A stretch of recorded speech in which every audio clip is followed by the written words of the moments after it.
আসসালামু আলাইকুম। তো এখন আমরা দেখব আমাদের আহ, আন্তর্জাতিক প্রবলেম সলভিং ক্লাস আর বাংলাদেশের পররাষ্ট্রনীতি।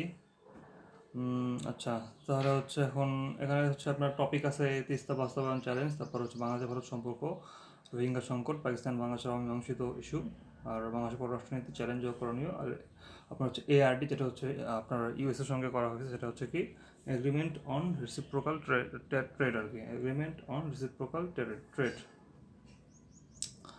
ওকে, এখন দেখি আমরা এখান থেকে কী কী কোশ্চেন আসতে হবে। সবার আগে হচ্ছে তিস্তা বাস্তবায়নের চ্যালেঞ্জ আর হচ্ছে করণীয়। তো তিস্তা হচ্ছে আপনার ওই যে যে আমাদের ভারতের পশ্চিমবঙ্গ আর সিকিম, সেখান থেকে কিন্তু উৎপত্তি হয়েছে এটার। তো এটা নিয়ে কিন্তু একটা হাইড্রো ডিপ্লোমেসি ভালোই চলতেছে, মানে অনেক আগে থেকে চলতেছে আর কি। এটা এটা একটা বহুমাত্রিক এজেন্ডা, জাতীয় এজেন্ডা আমাদের এখানে। আমাদের এরকম জাতীয় যে আমরা সেচ, তারপর খাদ্য নিরাপত্তা, নদী ব্যবস্থাপনা সব কিছু কিন্তু এখানে জড়িত আছে আমাদের এখানে। আচ্ছা, তো এটা হচ্ছে আমাদের ওই যে ইয়াতে প্রবেশ করছে, লালমনিরহাটতে প্রবেশ করছে পাটগ্রাম দিয়ে, তারপর হচ্ছে এদিকে নীলফামারী, রংপুর, গাইবান্ধা, কুড়িগ্রাম হয়ে গেছে আর কি। পরে হচ্ছে এরকম যমুনার সাথে মিশে গেছে আর কি কুড়িগ্রাম হয়ে। আচ্ছা, তো এখন এখানে হচ্ছে এই যে লালমনিরহাটে আর কি, এখানে মিশছে, লালমনিরহাট দিয়ে আর কি ঢুকছে আর কি এখানে। তো এই জন্য প্রতি বছর সেখানে এরকম হাজারো হাজারো মানুষ তাদের হচ্ছে জমি ঘর হারাচ্ছে, তারপর নদী ভাঙন হচ্ছে, যেখানে মৌসুমী বন্যা হচ্ছে। আর নীলফামারী হচ্ছে ওই আপনার এখানে অনিয়মিত যে আপনার ওই যে পানির প্রবাহ, সেটার কারণে উজানের সমস্যা হয়, তারপর মাছের প্রজনন জলবায়ু ধ্বংস হচ্ছে, তারপর শুষ্ক মৌসুমে পানির সংকট দেখা যাচ্ছে। রংপুরে হচ্ছে ব্যারেজ কেন্দ্রিক হয় আর হচ্ছে জল ব্যবস্থাপনার সমস্যা। তো এখানে হচ্ছে এই জন্য পলিমাটি জমতেছে, তারপর হচ্ছে আপনার মৌসুমী পানির অভাব, মানে শুষ্ক মৌসুমে পানির অভাব দেখা যাচ্ছে, আর হচ্ছে নদীর প্রবাহ পরিবর্তনের প্রভাব পড়তেছে। আর গাইবান্ধার হচ্ছে হরকা বন্যার জন্য কুখ্যাত। আর কুড়িগ্রাম হচ্ছে এরকম 20 কিলোমিটার অংশ হচ্ছে এরকম ভাঙ্গন প্রবণ এখানে আর কি।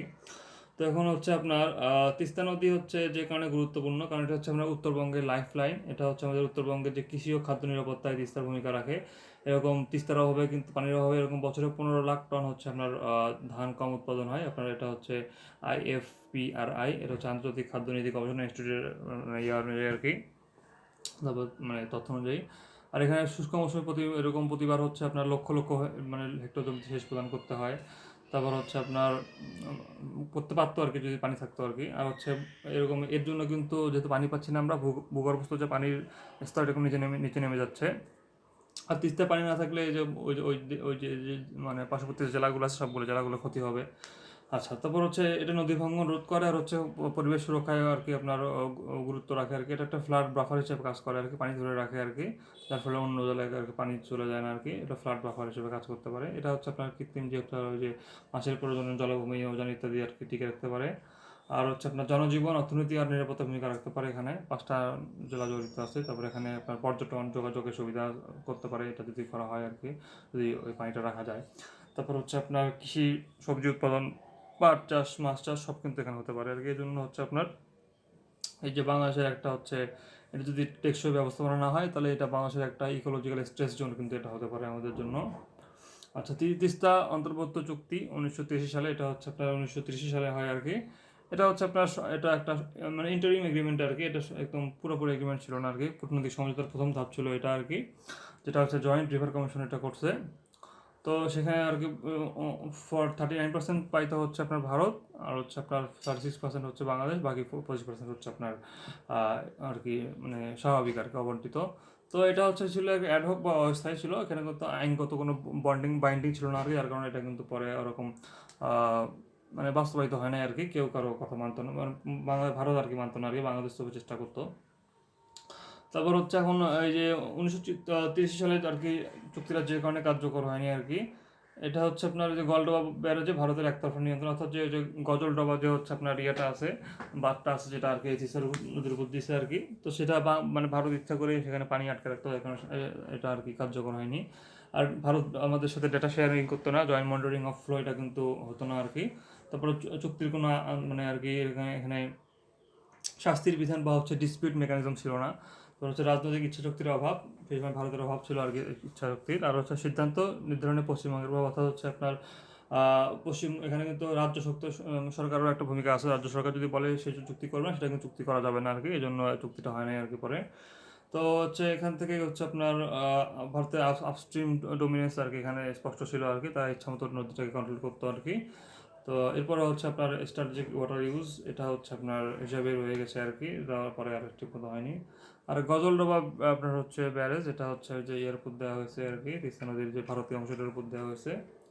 তারপর হচ্ছে এটা 1985 সালে নির্মিত হয়। তারপর এখন হচ্ছে এই যে শুষ্ক মৌসুমে ওরা হচ্ছে পানি ধরে রাখে, আর হচ্ছে এদিকে বর্ষা মৌসুমে তারা হচ্ছে আকস্মিকভাবে এরকম করে গেট খুলে দিচ্ছে আর কি, এরকম সমস্যা হচ্ছে। কারণ ভারতের অন্যায় আচরণ সমূহ আমরা দেখি কী কী করছে ওরা।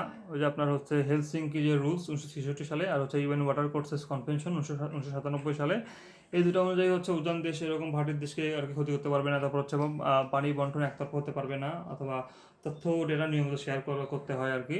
তো এসব কিন্তু কিছুই কিন্তু করে নাই হচ্ছে ভারত। তো যার কারণে হচ্ছে তারা হচ্ছে এই যে আন্তর্জাতিক যে চুক্তি হেলসিঙ্কি রুলস আর হচ্ছে ইউএন ওয়াটার কোর্সেস কনভেনশন, দুটা কিন্তু ভঙ্গ করছে। আর 1973 সালের যে হচ্ছে চুক্তি, এটা কিন্তু তারা মানেনি আর কি। ঠিক আছে, বাংলাদেশ শুধুমাত্র এরকম 5-10% হচ্ছে এরকম পানি দিচ্ছে আর কি, যেটা খুবই নগণ্য। আর হচ্ছে 2011 সালে তিস্তা চুক্তি পশ্চিমবঙ্গের কারণে আর কি, তাদের কারণে কিন্তু আটকে যায় রাজ্য সরকারের চাপে। আর বাংলাদেশের উত্তরাঞ্চলে মানবিক সংকট সৃষ্টি, এর ফলে যে 15 লক্ষ টন আর কি খাদ্য উৎপাদন কমে যাওয়ার, ভূগর্ভস্থ পানির স্তর নিচে নেমে যায়। তারপর হচ্ছে বিভিন্ন ওয়েটল্যান্ডের ইকোসিস্টেম ধ্বংস হচ্ছে, এগুলো বিভিন্ন ইয়ে হচ্ছে আর কি। আর আন্তর্জাতিক নদী আইনে উজান দেশের ইউনিল্যাটারাল অ্যাকশন নিশ্চিত হচ্ছে, তারা একচাটিয়াভাবে আর কি নিয়ন্ত্রণ করতে পারবে না। আবার বর্ষায় তারা আবার ফ্লাড ডাম্পিং করে, ডাউন স্ট্রিমে ছেড়ে দেয়, এটা একটা সমস্যা। কারণ গজলডোবা ব্যারেজের কারণে বাংলাদেশের ক্ষতি কী কী হচ্ছে, ওই যে কৃষিতে ধ্বংসাত্মক ক্ষতি হচ্ছে, তারপর হচ্ছে নদী ভাঙন ও বন্যা হচ্ছে, তারপর পরিবেশগত বিপর্যয় হচ্ছে, সামাজিক ও অর্থনৈতিক সংকট হচ্ছে, 40,000 পরিবার মানে হচ্ছে আপনার বছরে হচ্ছে বাস্তুচ্যুত হচ্ছে। আর প্রধান নদীগুলো হচ্ছে খালে পরিণত হচ্ছে, কিন্তু এটা হচ্ছে হাইড্রো হেজিমনি তারা হচ্ছে এখানে প্রয়োগ করছে আর কি। আচ্ছা, 2011 সালে যে তিস্তা চুক্তি, এটা আর কি ইয়ে ছিল হচ্ছে আপনার ভারত হচ্ছে 42%, 42.5, আর হচ্ছে বাংলাদেশ পাবে 37.5, বাকি অবন্টিত হচ্ছে 20% আর কি। এখানে হচ্ছে আপনার নো হার্ম প্রিন্সিপালের সাথে সামঞ্জস্যপূর্ণ করে এটা করা হয়েছে আর কি। তো এখানে দুই দেশে একটা উইন উইন ফ্রেমওয়ার্কে ছিল, কিন্তু এটা কিন্তু হয় নাই। তো হচ্ছে এখন এটা হচ্ছে এটার বৈশিষ্ট্য ছিল হচ্ছে ডেটা শেয়ারিং করবে তারা, তারপর যৌথ মনিটরিং মেকানিজম করবে, লং টার্ম ইনস্টিটিউশনাল ফ্রেমওয়ার্ক পেতো, কিন্তু এটা কিন্তু হয়নি। তো যে কারণে হয়নি, কারণ হচ্ছে যে পশ্চিমবঙ্গের আপত্তি ছিল, তারা স্টেট সাবজেক্ট, এটা হচ্ছে স্টেট সাবজেক্ট, স্টেটের আর কি সম্মতি ছাড়া এটা কিন্তু ইয়ে হবে না আর কি, ভারতের নিয়ম অনুযায়ী। আর ভারতীয় কেন্দ্র সরকারের রাজনৈতিক দ্বিধা, তারা যে যে পশ্চিমবঙ্গের সাথে বিবাদে যেতে চায়নি আর কি। তোর উন্নয়নের জল প্রকল্পের স্বার্থ আর কি, তা পানি ধরে রাখতে চাতো আর কি, নিরাপত্তা জনিত সংবেদনশীলতা, অর্থাৎ এখানে যে এর কাছাকাছি কিন্তু শিলিগুড়ি করিডোর আছে আর কি। তো তারা বলতো যে হচ্ছে এর আশেপাশে যদি এরকম একটা জলপথ হয়, তারা আবার এখানে মানে একটা যদি স্থাপনা করে আর কি, সেটা কিন্তু আমাদের নিরাপত্তার জন্য হুমকি হবে, এই উসিলা দেখায় আর কি ভারত সেটা আর কি করতে দেয়নি আর কি। আচ্ছা, তো 2011 সালে তিস্তা চুক্তি বাস্তবায়ন না হওয়ার ফলে প্রভাব, এখন প্রভাব কী পড়ছে, যে আপনার আগে বললাম যে হচ্ছে কৃষি উৎপাদনে আর কি তীব্র পতন হয়েছে। তারপর হচ্ছে আপনার উত্তরাঞ্চলে দারিদ্র্যের স্থায়ী কাঠামো হয়েছে আর কি, পভার্টি ম্যাপে তারা আর কি অনেক পিছাই গেছে আর কি। তারপর হচ্ছে ইকোলজিক্যাল রিফিউ হয়ে গেছে তারা। তারপর হচ্ছে ভূগর্ভস্থ পানির সংকট দেখাই দিছে। তারপর হচ্ছে আপনার বর্ষায় অতিরিক্ত বন্যা আর কি হঠাৎ প্লাবন হচ্ছে। তারপর হচ্ছে আপনার পরিবেশগত অবক্ষয় ও জীববৈচিত্র্যের ক্ষতি হচ্ছে, অর্থনৈতিক সুযোগ সংকট হচ্ছে, মানবিক বিপর্যয় ও জলবায়ু দুর্বলতা বৃদ্ধি পাচ্ছে আমাদের। আর কূটনৈতিক ও রাজনৈতিক নির্ভরতা বৃদ্ধি পাচ্ছে, এই আপনার রিজন ওয়াইড যে আপনার জিও পলিটিক্যাল টেনশন, এটা কিন্তু বৃদ্ধি পাচ্ছে।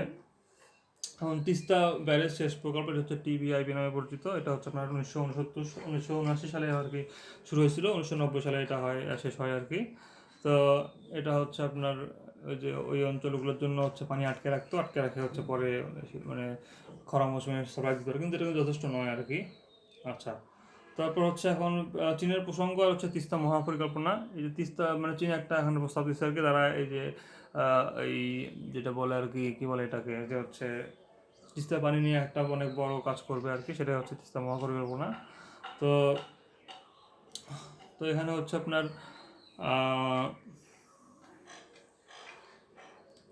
আচ্ছা, চীনের এখন পাওয়ার চায়না কোম্পানির প্রভাব, মানে হচ্ছে যেহেতু ভারত এইদিকে ভারতের সাথে কোনো অগ্রগতি নাই, এই জন্য হচ্ছে বাংলাদেশ চীনের সাথে একটা আলোচনা করছিল আর কি।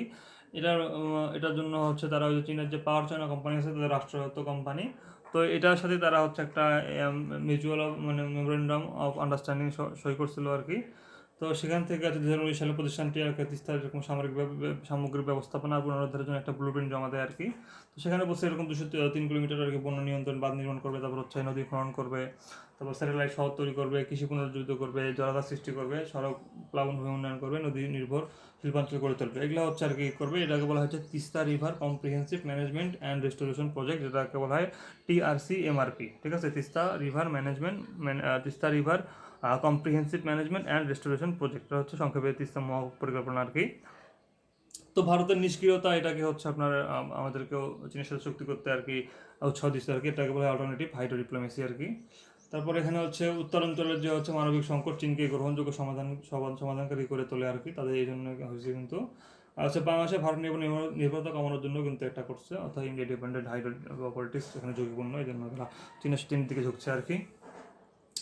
এখন বাংলাদেশের সাম্প্রতিক উদ্যোগ সমূহ, এই যে আপনার তিস্তা প্রকল্প পূর্ণাঙ্গ সমীক্ষা সম্পন্ন 2024 সালে এটা সমীক্ষা সম্পন্ন হয় আর কি।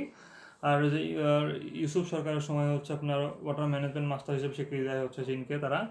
তারপর হচ্ছে 2025 সালে একটা খসড়া প্রস্তুত হয়েছে আর কি, যেখানে হচ্ছে চীন $2.1 বিলিয়ন ঋণ দেবে আর কি, প্রযুক্তি সহায়তা দিবে, এবং 3 বছরের মধ্যে প্রথম ধাপ বাস্তবায়ন করবে। তারপর হচ্ছে তিস্তা প্লাস, এটা হচ্ছে আপনার তিস্তাকে একটা 50 বছরের একটা মেগা ওয়াটার ম্যানেজমেন্ট ইনিশিয়েটিভ করা যাবে আর কি। এখন তিস্তা প্রকল্পের সম্ভাব্য সুফল কী কী হতে পারে? ওই যে আপনার এখানে খাদ্য আপনার বৃদ্ধি পাবে, তারপর হচ্ছে আপনার বন্যা খরা নিয়ন্ত্রণ হবে, কৃষি উৎপাদন বৃদ্ধি পাবে, একটা স্যাটেলাইট শহর তৈরি হবে, তারপর পর্যটন বৃদ্ধি পাবে, হাবি অনেক কিছু হবে আর কি এগুলা।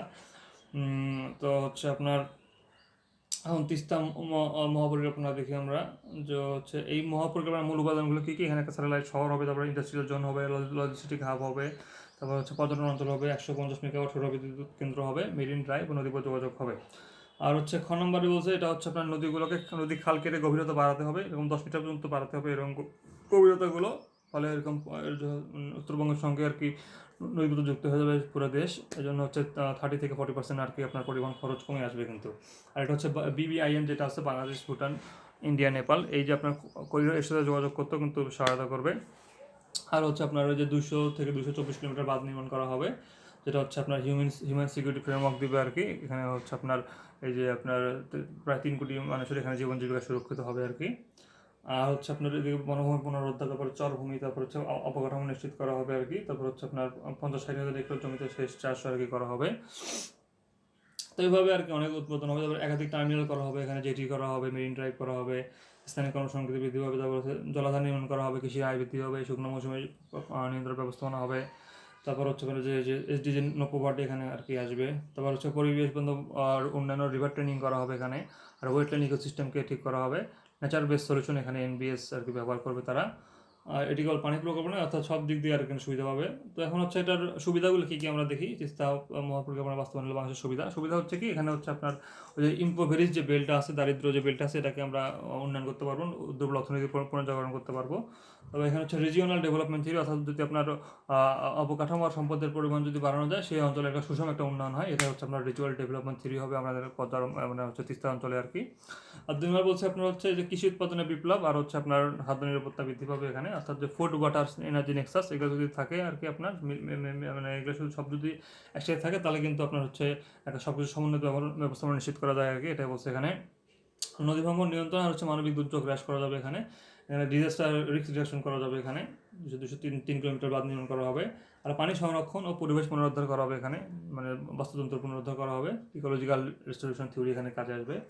আর হচ্ছে এখানে শিল্পায়ন ও অর্থনৈতিক করিডোর গঠন করা হবে, গ্রোথ পুল থিওরি এখানে কাজে আসে আর কি। অর্থাৎ হচ্ছে আপনার একটি অঞ্চলে বড় অবকাঠামোর মাধ্যমে শিল্প সমষ্টি গড়ে উঠলে তা চারদিকে অর্থনৈতিক প্রভাব বিস্তার করে, এটা হচ্ছে গ্রোথ পোল আর কি।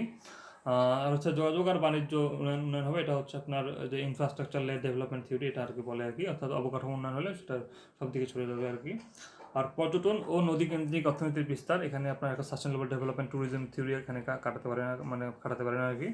আর জলবায়ু পরিবর্তন অভিযোজন, ক্লাইমেট অ্যাডাপ্টেশন করতে পারেন, এটা হচ্ছে আপনার যে UNFCCর যে আপনার ক্লাইমেট রেজিলিয়েন্স ফ্রেমওয়ার্ক, সেটা এখানে আপনি হচ্ছে ইউজ করতে পারেন।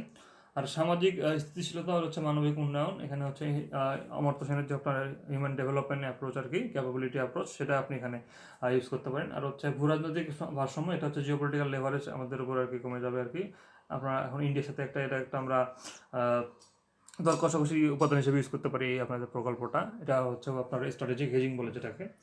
আর চীনের অধীনে তিস্তা মহাপরিকল্পনা বাস্তবায়ন চ্যালেঞ্জ সম্মুখীন কি আছে, যে ভারত চীন বাংলাদেশের যে একটা সম্পর্ক আর কি স্ট্র্যাটেজিক একটা এনসার্কেলমেন্ট হিসেবে দেখা হচ্ছে এই জিনিসটাকে ভারতের কাছে। তো এটাকে বিআরআই এর একটা ইনিশিয়েটিভ বলা হচ্ছে ভারতের পক্ষ থেকে। তো এখানে হচ্ছে জিও পলিটিক্যাল রিয়েলিজম থিওরি এখানে আসতেছে আর কি, অর্থাৎ এখানে থ্রেট আর কি, থ্রেট হিসেবে পারসিভ করা হচ্ছে জিনিসটাকে। আর তিস্তা নিয়ে ভারতের কঠোর অবস্থান, তো এখানে হাইড্রো হেজেমনি থিওরি বলছে যে হচ্ছে এখানে যদি ভারত যদি পানি না ছাড়ে তাহলে আমাদের কিন্তু কিছু করারই নাই, এখানে বাদ দিয়ে কিছু হবে না, এই জন্য এখানে ভারতের অবস্থানটা একটা চ্যালেঞ্জ আর কি। আর চীনের যে হচ্ছে ডেপ ট্র্যাপ আর কি ডিপ্লোমেসি, এটা কিন্তু সমস্যা এটার জন্য। আর নদী ব্যবস্থাপনা যে হচ্ছে চীনা প্রযুক্তির উপযোগিতা বিষয়, অর্থাৎ আপনার হচ্ছে এনভায়রনমেন্টাল ডিটারমিনিজম থিওরি এখানে আসবে, অর্থাৎ যে প্রযুক্তিগুলো চীনে ইউজ করছে তাদের ক্ষেত্রে সেগুলো তাদের দেশে সফল, কিন্তু আমাদের দেশে সফল হবে কিনা কোনো গ্যারান্টি নাই আর কি। আর নদী বেষ্টনী ভিত্তিক পরিকল্পনার ঝুঁকি এখানে হচ্ছে, যদি এরকম বেষ্টনী তৈরি করা হয় তাহলে কিন্তু হরকা বন্যা বৃদ্ধি পেতে পারে, ফ্লাডিং হতে পারে। রিভার মর্ফোলজি থিওরি বলছে যে আপনার হচ্ছে নদীকে যদি সংকুচিত করা হয় সেটা কিন্তু ভালো হয় না আর কি, ভাঙন বাড়ে। আর প্রকল্পের গোপনীয় স্বচ্ছতার অভাব এখানে কিন্তু খুব একটা ভালো রিপোর্ট প্রকাশ করে না, যেটা হচ্ছে গুড গভর্নেন্স থিওরির এটা আর কি ব্যত্যয় ঘটাচ্ছে। আর এদিকে হচ্ছে আপনার মানে স্থানীয় জনগণের অংশগ্রহণ কতটা হবে সেটা নিশ্চিত নয়, এটা হচ্ছে আপনার পার্টিসিপেটরি ডেভেলপমেন্ট থিওরি আর কি, এটা এখানে কাজে আসছে না আর কি, সমস্যা হচ্ছে। আর তিস্তা চুক্তি নিয়ে ভারতের বিরোধিতা প্রকল্প বাস্তবায়নের প্রভাব ফেলবে, অর্থাৎ তারা সিকিউরিটি ডিলেমা এখানে ভুগছে ভারত এখানে, তো তাদের এটা যদি বিরোধিতা করে একটা সমস্যা হবে আর কি। আর প্রকল্প ব্যর্থ হলে তিস্তা মানুষের সংকট আরও বৃদ্ধি পায়। এই প্রকল্প যদি এরকম বৃদ্ধি পায়, সেটা হচ্ছে রিস্ক সোসাইটি থিওরি অনুযায়ী, যে যদি এরকম বৃদ্ধি পায় প্রকল্প ভুল হয় তাহলে মানুষের ঝুঁকি আরও আরও আরও ঝুঁকির মধ্যে তারা পড়ে যায়।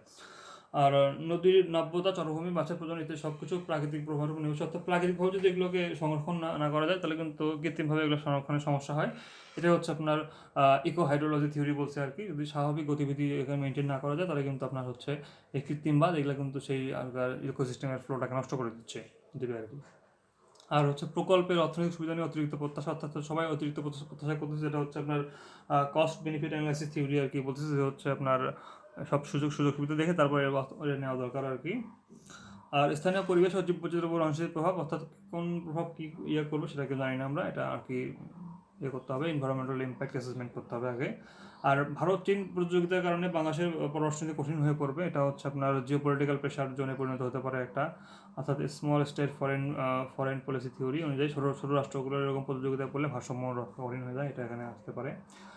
আর হচ্ছে আপনার তিস্তা পরিকল্পনায় হচ্ছে আপনার চ্যালেঞ্জ মোকাবেলায় বাংলাদেশের করণীয় কী, এটা হচ্ছে আপনার হাইড্রো ডিপ্লোমেসি জোরদার করা, ওই যে আপনার হচ্ছে যে হেলসিঙ্কি রুলস, আর হচ্ছে আপনার ইউএন ওয়াটার কোর্সেস কনভেনশন, এগুলো দিয়ে হচ্ছে একটা বহুপক্ষীয় সমন্বয় করা দরকার। আর হচ্ছে জয়েন্ট রিভার বেসিন কাউন্সিল করা দরকার আর কি, তো যেটা দ্বারা কিন্তু আর কি এই সমস্যা সমাধান করা সম্ভব আর কি। আর ভারত ও চীনের সাথে সমুদ্রত্ব নীতি আর কি, মানে সবাই আর কি পার্টনার আর কি, কেউ কারো শত্রু না আর কি, এরকম একটা স্ট্র্যাটেজিক হেজিং পোস্টার নিতে হবে আর কি আমাদেরকে। তারপর ডাটা শেয়ারিং করতে হবে ভারতের সঙ্গে, মানে ডাটা শেয়ারিং কি আর বৈজ্ঞানিক গবেষণা এখানে ভালো মতো করতে হবে যাতে কোনো ভুল না হয়। আর দেশীয় বিশেষজ্ঞদের নেতৃত্বে ইস্তা গঠন করতে হবে আর কি, যে লোকাল ক্যাপাসিটি বিল্ডিং করতে হবে এখানে, তাদের সাথে সুন্দর সম্ভব নয়। আর পরিবেশগত নিরাপত্তা নিশ্চিত করতে হবে এখানে, অর্থাৎ ইকোসেন্ট্রিক যে ডেভেলপমেন্ট থিওরি এটা কিন্তু এখানে করতে হবে, স্ট্র্যাটেজিক এনভায়রনমেন্টাল অ্যাসেসমেন্ট করতে হবে এখানে। আর ঋণ ব্যবস্থাপনায় সতর্কতা অবলম্বন করতে হবে, এখানে একটা কনসেশন লোন নিতে হবে বা সফট লোন নিতে হবে, বেশি কিন্তু সুদে লোন নেওয়া যাবে না এখানে।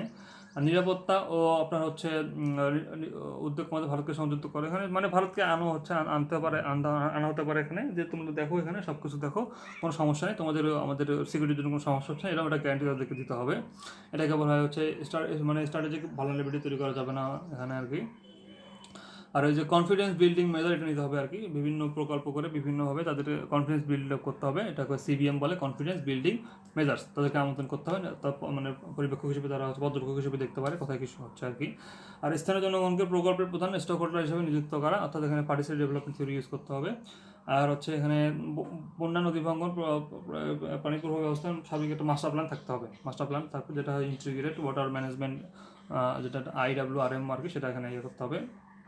আর বাংলাদেশ ভারত এটা হচ্ছে আপনার দ্বিপাক্ষিক কৃষি সমূহ কী কী এখানে হতে পারে, এটা দেখি 2024 সালে যে আর কি অভ্যুত্থান, তারপরে একে অন্যের উপর পাল্টা অভিযোগ দিচ্ছে, ইউনিসেফ দিচ্ছে, এদিকে ভারতের মিডিয়া বাংলাদেশের উপর দিচ্ছে, এই যে সমস্যা হচ্ছে বিভিন্ন, তো এগুলো হচ্ছে দ্বিপাক্ষিক ইস্যু আসছে আর কি। এখন প্রথম পর্ব এটা হচ্ছে আপনার মানে ভারত হচ্ছে বাংলাদেশের ক্লোজ বা হচ্ছে আনকিয়াল একটা পার্টনার আর কি। তো কী কী কারণে এটা না পড়েন সেটা একটু দেখি আমরা, সেটা হচ্ছে আপনার এই যে শেখ হাসিনাকে আশ্রয় দিচ্ছে আর কি, এটা হচ্ছে ট্রাস্ট ডেফিসিট তৈরি করছে একটা। আর এটাকে বলা হচ্ছে রিজাইম প্রিফারেন্স বা হচ্ছে আপনার বনাম সোভারেন্টি, অর্থাৎ কোনো রাষ্ট্র যখন অন্য রাষ্ট্রের যে আপনার হচ্ছে রিজাইম আছে ওই রিজাইমটাকেই গুরুত্ব দেয় সেই দেশের চেয়ে আর কি, অর্থাৎ ওই সরকার শুধু ক্ষমতা থাকে তার সাথে সম্পর্ক করবে, না থাকলে সম্পর্ক করবে না। এটা হচ্ছে আপনার হচ্ছে রিজাইম প্রিফারেন্স বা হচ্ছে সোভারেন্টি, অর্থাৎ মোদী সরকার শুধুমাত্র শেখ হাসিনাকে পছন্দ করে, অন্য সরকারের সাথে সম্পর্ক করতে অতটা আগ্রহী নয় আর কি, এটা একটা সমস্যা তৈরি করে। আর ভিসা ট্যুরিজম আর হচ্ছে পিপল টু পিপল যোগাযোগে ভাঙন তৈরি হয়েছে একটা, মানে people to people linkage erosion হচ্ছে আর কি, সফটওয়্যার যেটা কমে যাচ্ছে আর কি। আর বাণিজ্য বিধিনিষেধ আর হচ্ছে অসম বাণিজ্য অর্থনৈতিক টানাপোড়েন হচ্ছে 25 এপ্রিল থেকে যে আপনার কলকাতা বিমানবন্দর থেকে ট্রানজিট প্রত্যাহার করা হলো, তারপরে স্থলবন্দর নিষিদ্ধ করা হলো, বিভিন্ন পণ্যের গুঁড়াদুধ যেগুলো হচ্ছে আপনার আমদানিতে ইয়ে দেওয়া হলো, নিষেধাজ্ঞা দেওয়া হলো। এটা হচ্ছে একটা অর্থনৈতিক লেভারেজ তৈরি করছে আর কি। তারপর হচ্ছে এটা হচ্ছে অ্যাসিমেট্রিক্যাল ইন্টারডিপেন্ডেন্স তৈরি করছে, অর্থাৎ হচ্ছে তারা মানে যারা ওরা যেহেতু হচ্ছে আপনার ভারতটা একটু শক্তিশালী, এই জন্য আমাদের উপরে একটা হচ্ছে যেহেতু আমরা ওর উপর ডিপেন্ডেন্ট আর কি, এই জন্য আমাদের উপরে এগুলো দিতে পারছে আর কি, আমাদের একটু মানতে হচ্ছে এগুলো আর কি, উপায় নাই। আচ্ছা, তারপর হচ্ছে পুশ ইন অবৈধ, এই যে পুশ ইন নিয়ে একটা সমস্যা হচ্ছে আর কি, অবৈধ যে আপনার সীমান্ত হত্যা, এটা একটা সমস্যা। আর এই যে ভারত যে আপনার হচ্ছে এরকম মিস ইনফরমেশন বা হচ্ছে আপনার ডিস ইনফরমেশন ছড়াচ্ছে বাংলাদেশের সংখ্যালঘু নির্যাতন নিয়ে, এটা একটা সমস্যা তৈরি করতেছে। এটা হচ্ছে সিকিউরিটাইজেশন অফ দ্য আদার, এটা তৈরি করতেছে আর কি। আচ্ছা, তারপর হচ্ছে আপনার যে আচ্ছা হ্যাভারমা কলেজ হচ্ছে পাবলিক স্পেস ধারণা অনুযায়ী আপনার হচ্ছে ন্যাশনাল ডেলিভারেশন আর কি দুর্বল করে আর কি। মানে এটা বলছে যে হচ্ছে যদি ওই যে আপনার তথ্যযুদ্ধ যদি থাকে আর কি, তাহলে দুটা রাষ্ট্রের যে আপনার সম্পর্ককে দুর্বল করে, এটাই বলছে হচ্ছে পাবলিক স্পিয়ার থিওরি। আর তারপর হচ্ছে বাংলাদেশের সীমান্তে যে শিলিগুড়ি করিডোর আছে, এটার জন্য কিন্তু আপনার হচ্ছে ভারত দুর্বল, মানে ভারতে আমাদেরকে সন্দেহের দৃষ্টিতে দেখে আর কি, আমাদের বিভিন্ন পদক্ষেপকে, এটা একটা সমস্যা তৈরি করতেছে আর কি। জিওপলিটিক্যাল আর কি আপনার ফ্রন্ট লাইন হচ্ছে ইনসার্কেল অ্যাংজাইটি তৈরি করতেছে ওদের কাছে। আর হচ্ছে সিকিউরিটাইজেশন অফ দ্য বর্ডার তারা এটা করতেছে আর কি। আর প্রিভেন্টিভ ডিফেন্স তারা কিন্তু এটা নিচ্ছে আর কি। আর এখানে হচ্ছে যে তাদের যে ব্যারেজ নিয়ে সমস্যা আর কি, যে গজলডোবা ব্যারেজ, এটার ফলে আমাদের পানি কম আসতেছে, এটা একটা সমস্যা তৈরি করতেছে। আর তিস্তা ওই যে আপনার মহাপরিকল্পনা নিয়ে তাদের সমস্যা, তারা বলছে যে এটা তারা স্ট্র্যাটেজিক ইনসার্কেলমেন্ট ডিস তাদের তৈরি হচ্ছে। তারপর হচ্ছে আপনার এই যে বাংলাদেশ থেকে যে হচ্ছে স্যাটেলাইট, তারপর হচ্ছে আপনার বাংলাদেশের কক্ষপথে স্যাটেলাইট আসছে, তারপর হচ্ছে বঙ্গবন্ধু এক ভাড়া নিচ্ছে, তারা বিভিন্ন এইগুলো কর্মকাণ্ডের ফলে তারা এরকম একটা দাবি উঠছে, তারা আমাদেরকে সফট কন্ট্রোল করতেছে কিনা, বা হচ্ছে তারা আমাদেরকে ডিজিটালভাবে ইন্টারডিপেন্ডেন্ট করে দিচ্ছে কিনা, একটা সমস্যা। আর সামগ্রিক আপনার হচ্ছে টানাপোড়েন আর হচ্ছে আপনার নেগেটিভের বদল, অর্থাৎ আপনার হচ্ছে এখানে বাংলাদেশের প্রতি তাদের হচ্ছে ভারতের হস্তক্ষেপকে সবাই আর কি ডমিনেন্স হিসেবে দেখে আর কি, তো এটা আর কি সমস্যা তৈরি করছে। আর সম্পর্কে আপনার হচ্ছে উন্নয়ন করণীয়, এটা হচ্ছে কি যে হচ্ছে আপনার শেখ হাসিনাকে প্রত্যর্পণ ইস্যু আর কি এখানে আনতে হবে আর কি। যদি প্রত্যর্পণ না করে অন্তত যাতে উস্কানিমূলক বক্তৃতা না দেয়, এটা আর কি ইয়ে করতে হবে। আর লিগাল ডিপ্লোমেটিক ট্র্যাক ইউজ করতে হবে, অর্থাৎ আপনার হচ্ছে এরকম যে মিউচুয়াল লিগাল অ্যাসিস্ট্যান্স ট্রিটি, এটার মাধ্যমে কিন্তু ভারত কিন্তু ওই যে আপনার অন্যান্য দেশ থেকে যেমন আরব আমিরাত, তারপর হচ্ছে আপনার যুক্তরাজ্য থেকে তাদের কিন্তু ক্রিমিনালগুলোকে আনছে, তো আমরা কিন্তু এটা করতে পারি, এটা হচ্ছে আপনার মিউচুয়াল লিগাল অ্যাসিস্ট্যান্স, এটা হচ্ছে MLAT। তারপর হচ্ছে ব্যাক চ্যানেল আপনার হচ্ছে আপনার ইয়ে করতে পারি আমরা, আমাদের যে ব্যাক চ্যানেল ডিপ্লোমেসি আছে আর কি, যে সরাসরি করবো আমরা, জাস্ট মানে ভিতরে ভিতরে গোপন করে মানে হচ্ছে আমরা ডিপ্লোমেসি করে ইয়ে করতে পারি আমরা। তো দুই পক্ষ এখানে আর কি এরকম প্রতিশোধমূলক নয়, বরং নিরপেক্ষ কথা বলবে আর কি, তাদের আপনার হচ্ছে ইয়ে চলে যাবে আর কি।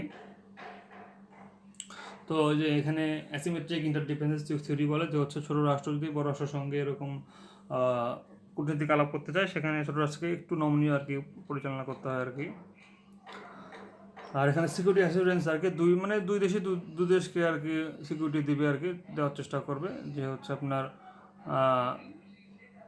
শেখ হাসিনা হচ্ছে আপনার যদি ফেরতও দেয়, তাহলে হচ্ছে আবার ভারতের উপর চাপ করতে পারে যে হচ্ছে এরকম মোদী সরকার মানবিকতার অভাবে একজন নারীর নিরাপত্তা হুমকি মুখে ফেললো, এরকম একটা প্রচার হতে পারে। তো যার কারণে একটা এই সংবেদনশীলতা আর কি ভাবে ডিল করতে হবে। তারপর হচ্ছে এখন এই ভয় দূর করতে বাংলাদেশে কী করতে হবে, যে হচ্ছে হাই লেভেল একটা রিটার্ন অ্যাসাইনমেন্ট দিতে হবে, এবং হচ্ছে আপনার যে স্ট্রিক্টলি ক্রিমিনাল আর হিউম্যানিটেরিয়ান অ্যাকাউন্টেবিলিটি কেস করতে হবে।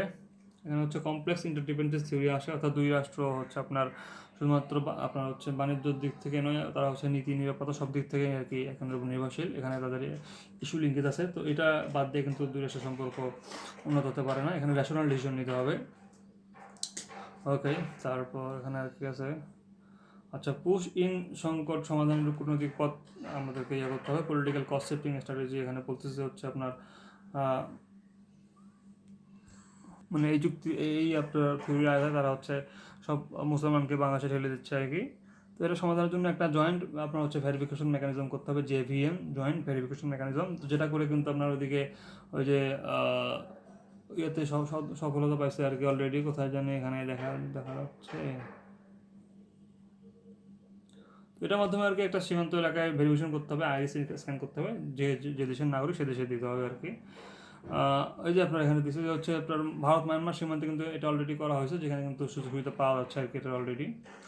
হচ্ছে বাংলাদেশের হচ্ছে এখানে লাভ, বাংলাদেশ হচ্ছে এরকম ব্লেম গেম আর কি থেকে মুক্ত হবে, তারপর হচ্ছে প্রমাণভিত্তিক অবস্থান নিয়ে করতে পারবে, তারপর দ্বিপাক্ষিক উত্তেজনা কমবে আর কি।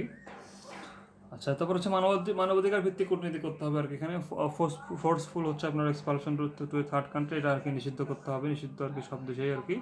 তো যেটা আন্তর্জাতিক চুক্তিগুলো আছে এই নিয়ে এগুলো সেগুলো এখানে আর কি প্রয়োগ করতে হবে। এখানে নর্ম বেসড ডিপ্লোমেসি করতে হবে। আর সীমান্ত বাহিনী সরাসরি একটা যোগাযোগ করতে হবে আপনার হচ্ছে যে কনফিডেন্স বিল্ডিং মেজার, তারা মিটিং করবে হাবি যেগুলো করে, তারা সিবিএম করবে, কনফিডেন্স বিল্ডিং মেজার করবে। আর মিডিয়া কূটনীতি এগুলো আর কি নিয়ন্ত্রণ করতে হবে আর কি। একটা ফ্যাক্ট শিট, দুই দেশ মিলে একটা ফ্যাক্ট ফাইন্ডিং একটা কমিটি গঠন করলো আর কি, মিডিয়া এগ্রিমেন্ট ব্রিফিং করলো, তার কারণে এরকম সমস্যাগুলো কিন্তু সমাধান হতে পারে আর কি। তারপর আঞ্চলিক সংগঠন গঠন করতে পারে, এরকম হচ্ছে সব দেশের এরকম যে পুশিনগুলা, তারপর হচ্ছে বিভিন্ন যে আপনার ইন্ডিয়া যেগুলো করতেছে এগুলো একটা ডকুমেন্টারি করে সবার সাথে শেয়ার করা যেতে পারে কূটনৈতিকভাবে আর কি। এর ফলে মানে একটা পুরো যে আমাদের দক্ষিণ এশিয়ায় বা হচ্ছে এশিয়ায় একটা আমাদের ভাবমূর্তি উজ্জ্বল হবে, যে হচ্ছে ভারত এগুলো করছে, তারা কিন্তু ভারত আর ওগুলো করার সাহস পাবে না, তাদের যে ইমেজ কস্ট আছে এটার ভয়ে তারা হচ্ছে এগুলো করতে পারবে না। আর এখানে একাডেমিক থিওরি, এখানে হচ্ছে যে রিজাইম থিওরি আর কি, এরকম দুই দেশ আর কি থিওরি আর কি। দুই দেশ যখন নিয়মভিত্তিক যাচাই ব্যবস্থা মানে তখন আচরণ স্থিতিশীল হয়, অর্থাৎ যখন দুইটা দেশ যখন হচ্ছে নিয়মভিত্তিকভাবে চলে তাদের মধ্যে একটা স্থিতিশীল আচরণ লক্ষ্য করা যায়। আর হচ্ছে হিউম্যান সিকিউরিটি আপনার হচ্ছে ফ্রেমওয়ার্ক, এটা হচ্ছে পুশিন রাজনৈতিক না, বরং একটা মানবিক নিরাপত্তা হিসেবে দেখাতে হবে, মানবিক মানে নিরাপত্তার আর কি ঝুঁকি হিসেবে দেখাতে হবে, এভাবে আর কি করা যেতে পারে। আর ভিসা ও পর্যটনের স্থগিত জনসংকট আর কি সংকটে উত্তরণের পথ, তো এটা হচ্ছে আপনার এসেনশিয়াল মোবিলিটি করিডোর একটা করা যেতে পারে। শুধুমাত্র যেটা হচ্ছে আপনার মানে কী বলা যায়, এটা যে সংকট মুহূর্তে বা হচ্ছে জরুরি ক্ষেত্রে এটা ইউজ করা যেতে পারে, যদিও এরকম ভিসা অফ থাকে আর কি, সিলেক্টিভ ভিসা চালু করা যেতে পারে আর কি, যেটা কিন্তু অলরেডি চালু আছে। এদিকে আপনার শ্রীলঙ্কা আর হচ্ছে ইয়ার মধ্যে কিন্তু কলম্বো আর হচ্ছে চেন্নাইয়ের মধ্যে কিন্তু হয়তো এটা তাদের হচ্ছে চেম্বার্স অফ কমার্সের প্রতিনিধি বিনিময় হতো। তারপর হচ্ছে আপনার এদিকে মানে বিভিন্ন সংকটের মধ্যে তাদের মধ্যে এরকম কূটনীতিক যোগাযোগ থাকতো আর কি। আর ট্রাক টু আমরা হচ্ছে জনগণ ভিত্তিক কূটনীতি জোরদার করা যেতে পারে এখানে। আর সীমান্ত তত্ত্বের জন্য হচ্ছে আপনার একটা নিয়ম করতে হবে যে লিথাল ফোর্স ইউজ করা যাবে না আর কি, যেটা কিন্তু অলরেডি হচ্ছে যে মায়ানমার সীমান্ত হয়েছে আর কি, যেটা ইতিবাচক প্রভাব ফেলছে আর কি। তারপর জিরো শুটিং পলিসি, এটা হচ্ছে আপনার যে মায়ানমার সীমান্তে, নেপাল ভুটানের সীমান্তে এরকম ভারত করছে আর কি, তো বাংলাদেশের সীমান্তে এভাবে করতে হবে। এখানে আর কি নর্ম ডিভিশন থিওরিতে আসবে, অর্থাৎ যদি একটা নিয়মকানুন যেমন যে সীমান্ত গুলি না করার আর কি নিয়মকানুন, এটা যদি আপনার ছড়িয়ে যায় আর কি, সেটা আস্তে আস্তে সব জায়গাতেই ছড়িয়ে যায়, এটা আর কি নর্ম ডিভিশন থিওরি বলে এরকম। আর যৌথ বর্ডার আর ক্রাইম মনিটরিং সেন্টার করতে হবে এখানে, both border crime monitoring centre করতে হবে এখানে, রিজাইন থিওরি এখানে আসতে পারে আর কি। তো সীমান্তবাসীর জন্য বিকল্প জীবিকা নিশ্চিত করতে হবে, এটা হিউম্যান ডেভেলপমেন্ট থিওরির আওতায় আসবে। আর বাণিজ্য নিষেধাজ্ঞা কমানো, এটা হচ্ছে আপনার ট্রেড রিটেলিয়েশন বা ট্রেড ডাইভার্সিফিকেশন করতে হবে, নন ট্রেড ব্যারিয়ার করতে হবে। আর হচ্ছে ফাইটোস্যানিটারি পরীক্ষাগুলো আর কি কমাতে হবে আর কি, কমাতে বলতে আর কি যতটুকু করা দরকার ততটুকু করতে হবে আর কি। আর সেপা, বাংলাদেশ আর ভারতের মধ্যে যে চলমান যে হচ্ছে সেপা আছে, সেটা হচ্ছে কম্প্রিহেন্সিভ ইকোনমিক পার্টনারশিপ এগ্রিমেন্ট, সেটা কি কম্প্রিহেন্সিভ ইকোনমিক পার্টনারশিপ এগ্রিমেন্ট, এটা হচ্ছে সেপা, এটা আর কি কাঠামো করতে হবে। এখানে অ্যাসিমেট্রিক্যাল ইন্টারডিপেন্ডেন্স থিওরি গুরুত্বপূর্ণ, তো বাংলাদেশে কীভাবে ব্যালেন্সিং করতে হবে আর কি। তো সমন্বিত কৌশল এখানে কী হতে পারে, সেটা হচ্ছে আপনার যে বর্ডার কাস্টমস আধুনিকরণ, তারপর নন ট্যারিফ বাধা কমানো, যৌথ অবকাঠামোর উন্নয়ন, লজিস্টিক খরচ হ্রাস, আর বিনিয়োগ নির্ভর রপ্তানি বৃদ্ধির কৌশল, দ্বিপাক্ষিক উৎপাদন শৃঙ্খল তৈরি, নতুন বাজার বাংলাদেশের পণ্যের প্রচার, যৌথ ল্যাব, দ্রুত পরীক্ষা, বিবিআইন বিমিষ্টা, এগুলো হচ্ছে বিভিন্ন নিয়োগ কার্যকর করা। আর সীমান্তে সামরিকীকরণ বা হচ্ছে আপনার শিলিগুড়ি কেন্দ্রিক শক্তি বৃদ্ধি, সমাধানের পথ হচ্ছে একটা এমন ধরেন আপনার সিবিএম করা আর কি, হচ্ছে আপনার কনফিডেন্স বিল্ডিং মেজার, যেমন মিলিটারি সিবিএম তৈরি করা। আর হচ্ছে একটা ইন্টেন্ট ক্লাসিফিকেশন ডিপ্লোমেসি করা দরকার, অর্থাৎ আমরা আপনাদের জন্য ক্ষতি নই। স্ট্র্যাটেজিক ট্রান্সপারেন্সি ডায়ালগ তৈরি করা আর কি, যেটাকে বলা হয় স্ট্র্যাটেজিক ট্রান্সপারেন্সি ডায়ালগ। আর দুই দেশের মধ্যে সিবিএম, এটা তো আগেই বললাম। আর হচ্ছে আপনার আর কি আছে এখানে যে বাংলাদেশ ছাড়া আপনাদের হচ্ছে ভারতের হচ্ছে এরকম পূর্ব উত্তর সেফ নয় আর কি, এটা তাদেরকে বোঝাইতে হবে, এভাবে ডিপ্লোমেসি করতে হবে। তো সিকিউরিটি ডিলেমা থিওরি এখানে আসতে পারে আর কি। আর পানি ও বাঁধ সমস্যা, এটা অন্য সমস্যা সমাধানের পথ হচ্ছে একটা বেসিন ওয়াইড হাইড্রো ডিপ্লোমেসি করতে হবে, অর্থাৎ যে নদীর যে পুরো বেসিন আছে এই বেসিন অববাহিকা পুরোটা নিয়ে একটা হচ্ছে আপনার সমন্বিত কাঠামো দরকার হবে, যেটা হচ্ছে আপনার নাইল, তারপর হচ্ছে আপনার কলোরাডো রিভার কম্প্যাক্ট কিন্তু এগুলো করছে এবং তারা হচ্ছে এখানে 16 তো এটা হচ্ছে বেসিন ওয়াইড হাইড্রো ডিপ্লোমেসি এখানে প্রয়োগ করতে হবে। আর ডাটা ট্রান্সপারেন্সি থাকতে হবে এবং হচ্ছে আপনার অল্টারনেটিভ বার্গেনিং চিপ হিসেবে চীনকে ইউজ করতে হবে এখানে। আর ভারতের মিসইনফরমেশন এখানে আর কি করতে হবে, রোধ করতে হবে মিসইনফরমেশন ডিসইনফরমেশনের জন্য হচ্ছে একটা র্যাপিড রেসপন্স মিডিয়া সেল গঠন করতে হবে, যেটা দুটো যাচাই বাছাই ফ্যাক্ট চেকিং করে দিবে হচ্ছে কোনটা ঠিক কোনটা ভুল। আর হচ্ছে ট্র্যাক টু মিডিয়া আলাপ আর কি ঠিক করতে হবে, তথ্যভিত্তিক আপনার হচ্ছে ন্যারেটিভ ডিপ্লোমেসি এগুলো কিন্তু ইতিবাচক করতে হবে আর কি। এখানে যে কনস্ট্রাকটিভিস্ট আর কি থিওরি আসে, অর্থাৎ মানে একটা রাষ্ট্র দুটো রাষ্ট্রের মধ্যে আর কি তাদের যে আর কি মানে আচরণ আর কি তাদের হচ্ছে অর্থনৈতিক বা শুধুমাত্র হচ্ছে সামরিক দ্বারা নির্ধারিত হয় না, তাদের প্রথমত তাদের হচ্ছে পরিচয় ধারণা এগুলো দ্বারা নির্ধারিত হয়। নেগেটিভ কম্পিটিশন আর কি এখানে হতে পারে একটা। আর হচ্ছে রাজনৈতিক অবিশ্বাস ও দ্বিপাক্ষিক সম্পর্কের শীতলতা, এটা পুনর্গঠনের হচ্ছে কৌশল কী করতে পারে, ওই যে আপনার রিসেট সামিট আয়োজন করা, অর্থাৎ সবগুলো দেশের লিডারকে নিয়ে একটা এরকম আয়োজন করা যেতে পারে, একটা রোডম্যাপ করা যেতে পারে। আর প্রাতিষ্ঠানিক আস্থা আর কি গঠন করা যেতে পারে, শুধুমাত্র সরকারের নয়, সরকারের যে আপনার বিভিন্ন প্রতিষ্ঠান আছে, সীমান্ত ব্যবস্থাপনা কাঠামো, তারপর হচ্ছে বর্ডারের যে আপনার নিয়ন্ত্রণ কাঠামো, এগুলো পররাষ্ট্র সচিব, তথ্য কমিশন, সবগুলো নিয়ে একটা হচ্ছে প্রাতিষ্ঠানিক একটা আস্থা গঠন করা যেতে পারে। আর বহুপাক্ষিক কূটনীতি জোরদার করতে হবে, বিমস্টেক, আইওআরা, তারপর আইআইবি, এনডিপি, এগুলো নিয়ে আর কি সবগুলো নিয়ে একটা হচ্ছে যৌথ প্রকল্প ও নীতিগত সমন্বয় করতে হবে। ওকে, তারপর হচ্ছে এখন রুলস বেস একটা আর কি পারস্পরিক আর কি শ্রদ্ধা নির্ভর একটা জিনিস করতে হবে এখানে। আচ্ছা, তারপরে অ্যামনেস্টি এখন হচ্ছে রোহিঙ্গা সংকট। তো অ্যামনেস্টি ইন্টারন্যাশনাল বলছে যে হচ্ছে বাংলাদেশ হ্যাজ শোন remarkable compassion but sustainable solution depend on global responsibility sharing, এটা হচ্ছে অ্যামনেস্টি ইন্টারন্যাশনাল বলছে। আচ্ছা, তো হচ্ছে এখন রোহিঙ্গা সংকটের প্রথম জটিলতা আর হচ্ছে বহুমুক্তির চ্যালেঞ্জগুলো কী কী, ওই যে আপনার মিয়ানমারে যে হচ্ছে আপনার যান্ত্রিক যে হচ্ছে আপনার মানে জানতার যে হচ্ছে অনমনীয়তা আছে, রাজনৈতিক ভাঙন, এগুলোর ফলে কিন্তু আপনার হচ্ছে স্টেটটা কলাপস করছে আর কি, অথরিটি ফ্র্যাগমেন্টেশন হচ্ছে, এর ফলে উন্নতি হচ্ছে না। আর রোহিঙ্গাদের কিন্তু নাগরিকত্ব না, 1982 সালে তাদের নাগরিকত্ব করে দিচ্ছে আর কি, স্টেটলেসনেস ট্রাপে তারা পড়ছে। আর আন্তর্জাতিক রাজনীতির নৈরাজ্যবাদী কাঠামো, এখানে হচ্ছে আপনার সবাই সবার স্বার্থ নিয়ে আসছে, চীন রাশিয়া সবাই ভেটো দিচ্ছে, আবার রোহিঙ্গাদের এটা তুললে আর কি, এটা নিয়ে আর কি সমস্যা হচ্ছে। আর বাংলাদেশের দীর্ঘমেয়াদী মানবিক ও সামাজিক চাপ, এখানে 11 লাখের বেশি আছে, যেটা একটা রিফিউজি হোস্ট টেনশন আর কি গঠন করছে। আর নিরাপত্তাহীনতা আর সংস্থাগত সংখ্যা, এখানে হচ্ছে আপনার আরসা, তারপর হচ্ছে আপনার ওই যে আরএসএ রোহিঙ্গা সলিডারিটি হচ্ছে আপনার অর্গানাইজেশন, এগুলো কিন্তু সশস্ত্র, ফলে একটা নিরাপত্তা সমস্যা হচ্ছে আর কি। আর এখানে যেহেতু অন্যান্য যুদ্ধ চলছে, পরে একটা এখানে সবার মনোযোগ এখানে কমে যাচ্ছে, ফান্ড কমে যাচ্ছে, এগুলো হাবি হচ্ছে। আর long crisis loss donor attention, এটা একটা হচ্ছে আর কি। তারপর বাংলাদেশে তার থাকার প্রস্তুতি নিচ্ছে রোহিঙ্গারা, এই যে ভাষা শিখছে, এগুলো করছে আর কি। কারণ আন্তর্জাতিক শক্তির প্রতিযোগিতার অংশে পরিণত হয়, অর্থাৎ এখানে একটা চীন এখানে মধ্যস্থকারী হচ্ছে বারবার, কিন্তু চীন কিন্তু নিজেই চায় না এর সমাধান হোক আর কি। আর এখানে হচ্ছে যে সার্কের যে আপনার হচ্ছে সার্ক আসিয়ানের যে হচ্ছে নন ইন্টারফারেন্স ডক্ট্রিন, এটা কিন্তু তারা হচ্ছে এখানে প্রয়োগ করছে, কেউ কারোর মানে অভ্যন্তরীণ সমস্যা হস্তক্ষেপ করবে না, এটা একটা সমস্যা। আর হচ্ছে আপনার এদের প্রত্যাবাসনের যে সত্যগুলো এগুলো কিন্তু পূরণ হচ্ছে না, তারপর হচ্ছে ইউএনএইচসিআর বলছে যে হচ্ছে আপনার সেফ, ডিগনিফাইড আর ভলেন্টারি রিটার্ন হতে হবে, কিন্তু সেটা কিন্তু এখানে নিশ্চিত করা যাচ্ছে না। আর চীন, ভারত, আসিয়ান সকলের ভূরাজনৈতিক সত্য এখানে আলাদা আলাদা, এই জন্য এখানে হচ্ছে আপনার কোনো হচ্ছে না, ফলাফল একটা ট্রাফিক জ্যাম পরিণত হচ্ছে, একটা প্রোট্রাক্টেড ক্রাইসিসে পরিণত হচ্ছে এটা। তো এখানে হচ্ছে অতীতের সকল চেষ্টা ব্যর্থ হওয়ার কারণ কি, ব্যর্থ হচ্ছে আপনার হচ্ছে এখানে হচ্ছে যে পাইলট ডিপার্টেশন হচ্ছে কি হচ্ছে করা যখন চলছিল আর কি, তখন দেখা যাচ্ছে তাদের হচ্ছে 2023 সালে যখন পরীক্ষামূলকভাবে তাদেরকে ফেরত দেওয়া হচ্ছিল, তখন দেখা যাচ্ছিল যে ওই দেশে তাদের হচ্ছে কোনো পরিচয় নাই, কোনো জীবিকা নেই, তারা যে কীভাবে থাকবে আর কি, এই জন্য এটা অন্য আর কি পলিটিক্যাল উইল এখানে নাই আর কি।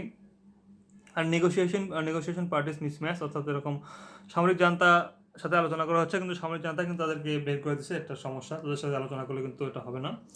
আর রিপ্যাট্রিয়েশন আপনার হচ্ছে ফ্রেমওয়ার্ক ফ্লট, এখানে হচ্ছে সিটিজেনশিপ নাই, মনিটরিং নাই, তারপরে ইন্টারন্যাশনাল সুপারভিশন নাই, যার কারণে তারা আর কি ফেরত যেতে চায় না আর কি। আর বাংলাদেশের এখানে আর কি এরকম অ্যাসিমেট্রিক্যাল নেগোসিয়েশন প্রবলেম আছে, তারা ঠিক মতো নেগোসিয়েশন করতে পারছে না, কারণ সমস্যা তাদেরই আর কি। তারপর এরকম রোহিঙ্গা সমস্যার বাস্তবিক আর সম্মিলিত সমাধান এখানে কী বলছে, তো তাদেরকে হচ্ছে এরকম 3 গ্যারান্টি রিপ্যাট্রিয়েশন ফ্রেমওয়ার্ক তাদেরকে দিতে হবে, যেমন হচ্ছে নিরাপত্তা, নাগরিকত্ব আর জীবিকা দিতে হবে। আর হচ্ছে এরকম তাদের হচ্ছে নিরাপত্তা নিশ্চয়তা দিতে হবে তাদেরকে, এবার নাগরিকত্ব নিশ্চয়তা দিতে হবে, তাদের জীবিকা করবে সেটা নিশ্চয়তা দিতে হবে তাদেরকে, 3 গ্যারান্টি ফ্রেমওয়ার্কের মধ্যে করবে। তারপর হচ্ছে আপনার no safety, no citizenship, no livelihood equal to no repatriation. আর এখন হচ্ছে সমাধান 2 হতে পারে হচ্ছে আপনার এখানে শুধুমাত্র চীন থাকবে না, আর অন্যান্য দেশ এখানে থাকবে, চীন জাপান থাকবে। এটা হচ্ছে একটা মাল্টিল্যাটারাল প্রেশার কোয়ালিশন করতে হবে আর কি, তাহলে ওটা কাজ করতে পারে। আর এশিয়ান যে ট্রয়িকা আছে আর কি, ইন্দোনেশিয়া, মালয়েশিয়া, থাইল্যান্ড, এই ট্রয়িকারও কিন্তু হচ্ছে রোহিঙ্গার এখানেও আছে, তো এদেরকে ইউজ করে একটা কূটনীতিক আলাপ করতে হবে। আর যে ইউ আছে, এই ইউ এর উপর হচ্ছে আপনার কিন্তু করতে হবে, মানে মানে মিয়ানমার কিন্তু ইউ এ বড় একটা রপ্তানি করে আর কি, তো ইউ দিয়ে তাদেরকে একটা চাপ দিতে হবে। আর হচ্ছে যে পাওয়ার যে আপনার পৃথিবী আছে, যে আপনার হচ্ছে এটা হচ্ছে চীন আর রাশিয়ার বিরুদ্ধে, এরা একটা আর কি একটা প্রেশার বা ভারসাম্য তৈরি করার চেষ্টা করতে হবে। আর সমাধান 3 হচ্ছে এখানে একটা ডুয়েল ট্র্যাক ডিপ্লোমেসি করতে হবে, এটা হচ্ছে প্রেশার ট্র্যাকও রাখতে হবে, আবার হচ্ছে এদিকে যাতে হচ্ছে নেগোসিয়েশন করা যেতে পারে, এই দুটো এখানে চালাতে হবে আর কি, এই লিঙ্ক নেগোসিয়েশন, ওদিকে হচ্ছে আপনার অ্যামিকাস ব্রিফ করতে হবে, এগুলো করতে হবে। আর সমাধান 4 এখানে হচ্ছে আপনার একটা সেফ জোন করতে হবে আর কি, যেখানে ওরা থাকতে পারে আর কি, মানে রোহিঙ্গা থাকতে পারে, একটা সেফ জোন, মানে জাতিসংঘের বাহিনী সেখানে আর কি নজরদারি করবে আর কি, এভাবে করা যেতে পারে, সেফ করিডোর করা যেতে পারে, যেমনটা 1991 সালে ইরাকের কুর্দিদের জন্য করা হয়েছিল, তারপর হচ্ছে সিরিয়াতেও করা হয়েছিল কিন্তু এরকম। আর বাংলাদেশের কূটনীতিক দর কষাকষির ক্ষমতা বৃদ্ধি করা যেতে পারে, তারা হচ্ছে এরকম জিও স্ট্র্যাটেজিক লেভারেজ হিসেবে ইউজ করতে পারে, অর্থাৎ যে আপনার চীনের যে এত প্রকল্প হচ্ছে সেটা কিন্তু মায়ানমারও হচ্ছে, তো মায়ানমার যদি অবশ্যই অস্থিতিশীল থাকে, তাদের এরকম বিনিয়োগগুলো কিন্তু ভালো ভবিষ্যতে আর কি ঝুঁকিতে পড়বে, এটা চীনকে বোঝাতে হবে।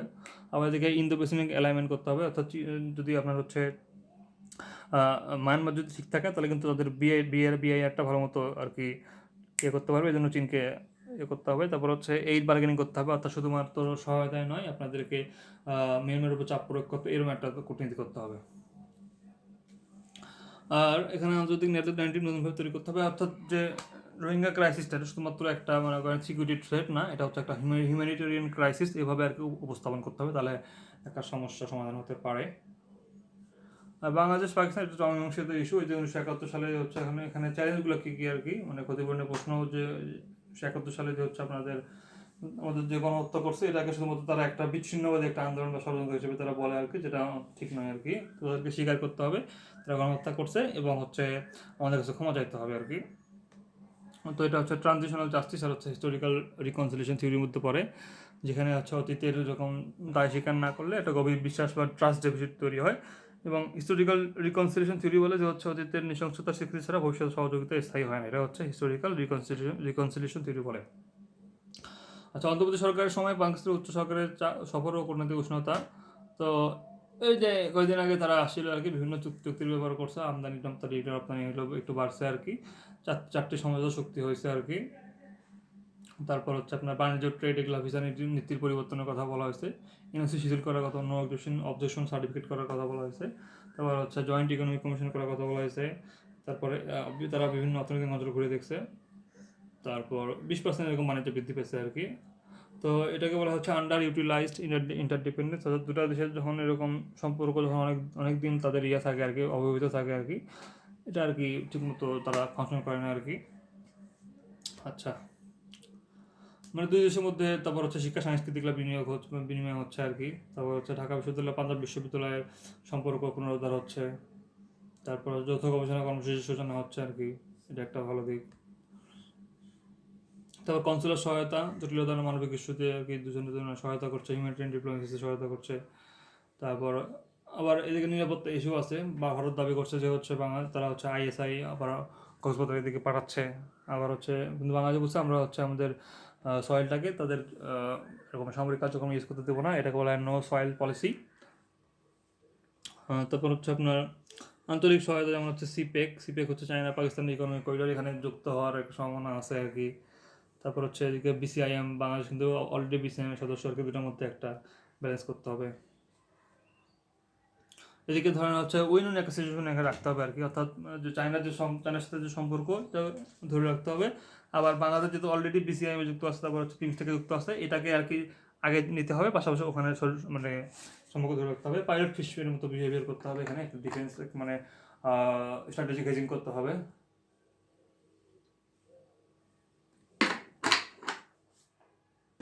আর নিউক্লিয়ার আমব্রেলার একটা এখানে কথা চলে আসছে। তো পাকিস্তান হ্যাঁ নিউক্লিয়ার আমব্রেলা দিতে পারে বাংলাদেশকে, নিউক্লিয়ার যেটা আর কি আমরা সুরক্ষা দিতে পারবে, কিন্তু এর ফলে কিন্তু ভারতের সঙ্গে সম্পর্ক খারাপ হবে, অন্য দেশের সম্পর্ক খারাপ হতে পারে, যেটা একটা সমস্যা। এই জন্য এটা আর কি দরকার নাই আর কি আপাতত। আর নতুন কৌশলগত অক্ষ এখানে হচ্ছে যে আপনার হচ্ছে সিপ্যাকে যুক্ত হবে, সিপ্যাক বা হচ্ছে বেল্ট অ্যান্ড রোড ইনিশিয়েটিভ যুক্ত হবে, বাংলাদেশের জন্য নতুন একটা অক্ষ তৈরি হয়েছে আর কি। এখানে বাংলাদেশ হেজিং ডিপ্লোমেসি করতে পারে। আর কূটনৈতিক ভাষা নেটিভ শিফট করতে পারে এখানে, যেখানে হচ্ছে 5 দশক ধরে সবার এরকম পাকিস্তান বিরোধী একটা ইয়ে ছিল আর কি, সেখানে আবার যে গণহত্যার আর কি ইস্যুটা চলে আসতে পারে, বা পাকিস্তানের নেটিভ শিফটিং হতে পারে একটা। আচ্ছা, এখন বাধাগুলো কী কী? বাধাগুলো হচ্ছে 1971 সালে গণহত্যা অমীমাংসা, তারপর হচ্ছে স্ট্র্যাটেজিক অ্যাংজাইটি, তারপর হচ্ছে সেপেক্স বিসিআই বিমস্টেকের ভারসাম্য, পরমাণু ছাড়া রাজনীতি, দুর্বল অর্থনৈতিক কাঠামো, নিরাপত্তা সন্দেহ, জনমতের ঐতিহাসিক বিভাজন, কূটনৈতিক ভাষার অমিল, আঞ্চলিক শক্তি ভারসাম্য, এগুলো হচ্ছে হতে পারে। আচ্ছা, এখন এই ইস্যুগুলোর সম্ভাব্য সমাধান কী কী হতে পারে? ওই যে আপনার দুদেশের যে আপনার হচ্ছে নাগরিক, 18 থেকে নাগরিকদের স্থায়ী প্রত্যাবাসন, তারপর যুদ্ধকালীন ক্ষতিপূরণ দেওয়া, অনর্থের জন্য আর কি ক্ষমা চাওয়া, এটা আর কি করতে পারে। যে ট্রানজিশনাল জাস্টিস বলে যে হচ্ছে আপনার ক্ষমা চাওয়া মানে রাষ্ট্রীয় এরকম পতন নয়, বরং একটা নতুন সহযোগিতা তৈরি হতে পারে, যেমন জার্মানি ক্ষমা চাইছিল, পরে তাদের সাথে সবার সম্পর্ক ভালো হয়েছিল আর কি, এভাবে কিন্তু হতে পারে। যেমন ফ্রান্স চাইছিল রুয়ান্ডাতে ক্ষমা চাইছিল, এভাবে কিন্তু একটা ভালো একটা সম্পর্ক তৈরি হতে পারে। আর হচ্ছে আপনার যে ট্র্যাক 1.5 আপনার হচ্ছে যে আপনার ডায়ালগ, আর হচ্ছে আপনার হিস্টোরিক্যাল ট্রুথ কমিশন গঠন যেতে পারে। এই হিস্টোরিক্যাল ট্রুথ কমিশন হচ্ছে আপনার ধরেন একটা জয়েন্ট একটা ধরেন তারা করতে পারে, কমিটি গঠন করতে পারে, যেখান থেকে ইতিহাসের যে বিভিন্ন দলিল এগুলো আর কি সত্য সামনে আনতে হবে, ফলে একটা তারা মীমাংসার একটা ভিত্তি তৈরি করতে পারে। কিন্তু এটা অর্থাৎ আগে ক্ষমা যেতে হবে না এরকম আর কি। এটা তারপর হচ্ছে পূর্ণ ক্ষমা কঠিন হলে প্রতীকী পথ আর কি। এটা বলছে যে হচ্ছে যে একদম সম্পূর্ণ ক্ষমা যদি এরকম কঠিন হয় আর কি, তাহলে সবার আগে একটু বললো যে হচ্ছে এই অবস্থার জন্য আমরা আর কি করছি আর কি, করা উচিত হয় না এরকম মানে চিকনে বলে দিল। ধীরে ধীরে এটাকে বললো যে হচ্ছে আমরা আসলেই সরি এটার জন্য। এটাকে বলা হয় হচ্ছে আপনার সিম্বলিক অ্যাপোলজি মডেল, যেটা কিন্তু অলরেডি করছিল যে আপনার কানাডা আদিবাসীদের জন্য করছিল, তারপর জাপান চীনের জন্য করছিল, এরকম করছিল আর কি, জাপান ফিলিপাইন সম্পর্কে এখানে করছিল আর কি, সফল হয়েছিল আর কি, এভাবে করতে পারে কিন্তু। আর ক্ষতিপূরণ আর হচ্ছে অবিভাজিত সম্পদের ন্যায্য হিসা, এখানে তো ক্ষতিপূরণ দিতে হবে অবশ্যই, ট্রানজিশনাল জাস্টিস ফ্রেমওয়ার্ক এখানে কাজ করবে। আর রিপেয়ারেশন নেগোসিয়েশন ফ্রেমওয়ার্ক, অর্থাৎ হচ্ছে আপনার ক্ষতিপূরণ ফান্ড দিতে হবে, যেমন হচ্ছে কুয়েতের সময় কুয়েতকে দিছিল আর কি, জার্মানি ইহুদিদের দিছিল, এরকম আর কি করতে হবে। এটা ওয়ান টাইম রিপারেশন প্যাকেজ প্রস্তাব করতে পারে, অথবা যদি এরকম হয় যে হচ্ছে ওয়ান টাইম হচ্ছে, সেক্ষেত্রে যে আপনার ইকোনমিক অফসেট মেকানিজম, ধরেন হচ্ছে আপনার সরাসরি আপনার হচ্ছে অর্থ দিতে পারলো না, যেমন পাকিস্তানের অর্থনীতি খুবই দুর্বল, তো অর্থ না দিয়ে এরা কী করলো যে হচ্ছে বাংলাদেশকে বিভিন্ন স্কলারশিপ দিল, অথবা হচ্ছে বাণিজ্য তাদের জন্য শিথিল করে দিল, বা হচ্ছে কোনো ট্যারিফ নিল না, এভাবে কিন্তু তাদের কিন্তু একটা অফসেট মেকানিজম এখানে কাজ করতে পারে, ইকোনমিক অফসেট মেকানিজম, ফলে দুজনে কিন্তু একটা উইন উইন সিচুয়েশনে থাকবে।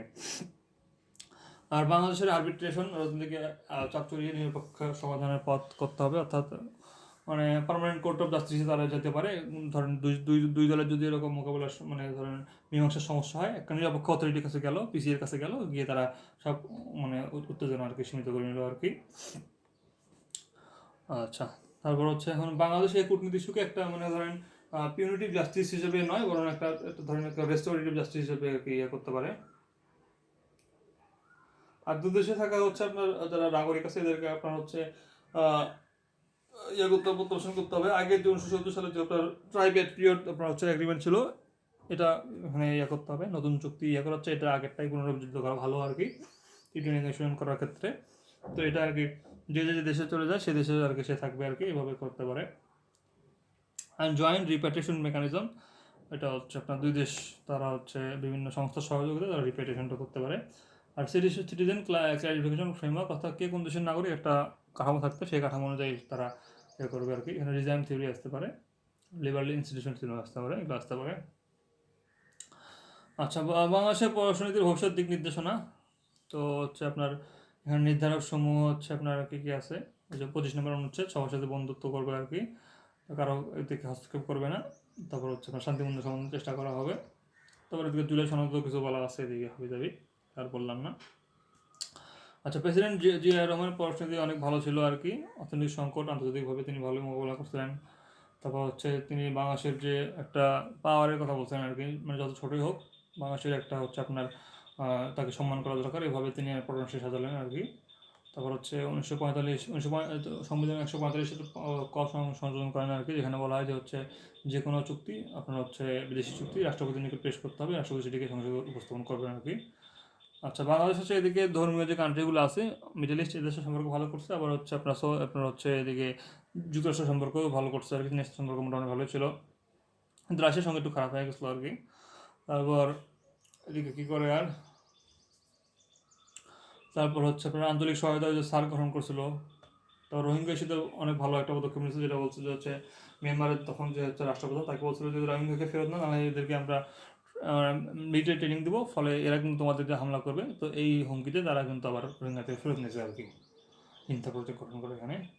আর একটা বৈশ্বিক ভারসাম্য গুরুত্ব আর কি, সে কিন্তু এটা মোটামুটি ভারসাম্য গঠন করছিল আর কি, সবার সাথে সম্পর্ক ভালো করছিল।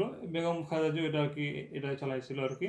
আর সমালোচনা হচ্ছে চীনের সঙ্গে সম্পর্ক খারাপ হয়ে যায়, ওই যে আপনার শাহজালাল সার কারখানা 3টা চুক্তি আর কি আপনার হচ্ছে বাতিল করে। আর ভারতের সঙ্গে এরকম সম্পর্ক টানা পড়েন 2004 ওই যে আপনার বাবু সাহেব ট্রাক অস্ত্র আর কি উদ্ধার করে যখন, লুকিং ফর শত্রুস। ওকে, তারপর হচ্ছে এদিকে মৌলবাদ দমন মানে যুক্তরাষ্ট্রের সঙ্গে সম্পর্ক একটু খারাপ হয়ে গেছিলো, কারণ হচ্ছে আপনার হচ্ছে বাংলা ভাই টাংলা ভাই এদেশে আর কি হয়েছিল আর কি ওই সময়। আর বর্তমান সরকারের হচ্ছে পররাষ্ট্র মূল দর্শন হচ্ছে সবার আগে বাংলাদেশ, সমতা, ন্যায্যতা, পারস্পরিক সম্মান, এগুলো থাকবে, বন্ধু থাকবে প্রভু না। আর ইকোনমিক ডিপ্লোমেসি জোরদার করতে হবে, নতুন বাজার বিনিয়োগ আকর্ষণ, রোহিঙ্গা প্রত্যাবাসন, প্রতিবেশীর সঙ্গে সহযোগিতা, আন্তঃসীমান্ত নদী পরিমণ্ডল, তো হচ্ছে আপনার সীমান্ত নিরাপত্তা, মুসলিম বিশ্ব ও হচ্ছে আপনার উপসাগরীয় অঞ্চলের সঙ্গে কৌশলগত অংশীদারিত্ব, ইন্দো প্যাসিফিক অঞ্চলের সক্রিয় ভূমিকা, সফট পাওয়ার ও সাংস্কৃতিক কূটনীতি বৃদ্ধি, আর পররাষ্ট্র মন্ত্রণালয় ও দ্রুত অঞ্চলের অংশগ্রহণ উন্নয়ন। আর চ্যালেঞ্জ কী কী চ্যালেঞ্জ হচ্ছে আপনার হচ্ছে কূটনৈতিক সম্পর্ক উন্নয়ন করতে হবে, তারপর হচ্ছে আপনার পারস্পরিক সমতা ভিত্তিতে সম্পর্ক করতে হবে, ভারতের সঙ্গে কূটনৈতিক সম্পর্ক পুনরুদ্ধার করতে হবে, ভারতের সঙ্গে দ্বিপাক্ষিক দ্বন্দ্বসমূহ শেষ করতে হবে, তার পাকিস্তানের সঙ্গে অমীমাংসিত ইস্যুসমূহ, নতুন শক্তি ভারসাম্য, প্রতিদ্বন্দ্বিতা, পারশক্তিদের প্রতিযোগিতার মাঝে